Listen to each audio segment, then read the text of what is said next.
Nag-aagaw ngayon ang isang rider matapos agaw buhay ngayon ng isang rider matapos maaksidente habang nagmamaneho sa Abukay, Bataan.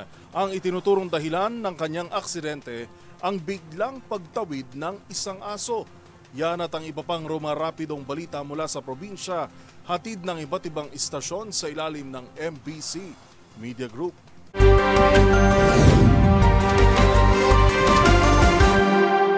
Nakakumpay ngayon sa Bataan General Hospital at agaw buhay ang hindi pa nakikilalang lalaking sugatan matapos mabagok ang ulo nito na sumemplang sa motorsiklo matapos makabaga ito ng aso sa karsada sa kasagsagan ng ulan sa Barangay Salyan, Abukay, Bataan kagabi.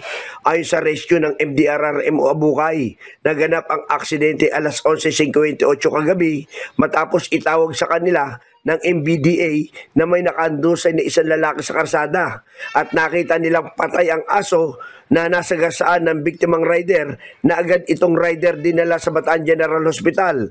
Ang pagkakakilanlang ng biktima ay nakasuot ito ng t-shirt na kulay asul at short na medyo kulay pula. Makikita rin ang plaka ng motorsiklo nito na nakapost sa ating pagbabalita. Sa may mga kaanak na di pa umuwi kagabi, maaring magsadya sa Abukay PNP para sa iba pang detalye. Para sa MBC TV Network News, Danny Kumilang, RH37. Una sa Pilipinas, una sa Pilipino. Balita mula sa Davao del Sur.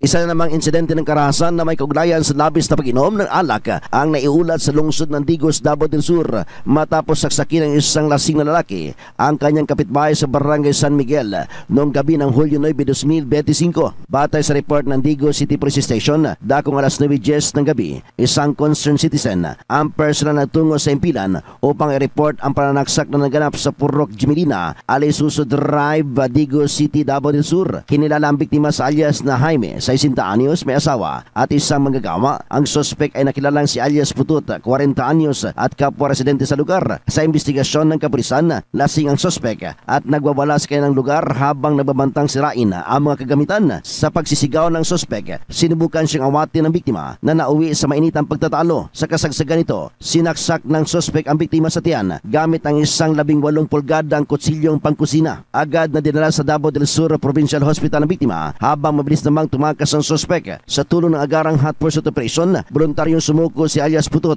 Kinabukasan ng alas 7:30 ng umaga, Hulyo 10. Siya ngayon ay nasa kustodiyan ng kapulisan at haharap sa inquest proceedings. Para sa MBC TV Network News, ito si Jun Suter. Una sa Pilipinas, una sa Pilipino.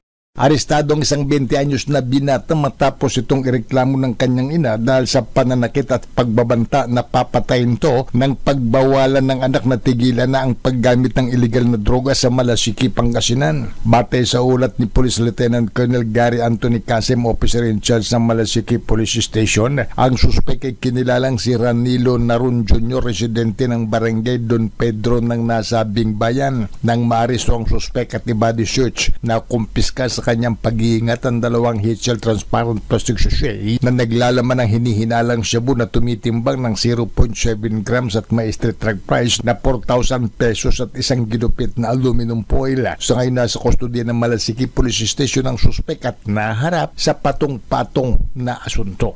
Para sa MBC TV Network News, ito si Freddy Pajardo, RH38, una sa Pilipinas, una sa Pilipino. Itinalaga ng bagong Vice Commander ng Philippine Army si Major General Efren Morados, ang dating Brigade Commander ng 8th Author Brigade Philippine Army Northeast Samar. Isinagawa ang isang joint assumption ng doning of rank sa Fort Bonifacio sa Taguig City. Ang 2-star rank ay nilagay ni Army Chief Lieutenant General Roy Galido at newly installed Army Chief of Staff Major General Ronald Ches Alcucha. Bago maging Vice Commander ng Philippine Army, si Major General Morados ay naging Commander ng 8th Author Infantry Brigade Philippine Army sa Northeast Samar.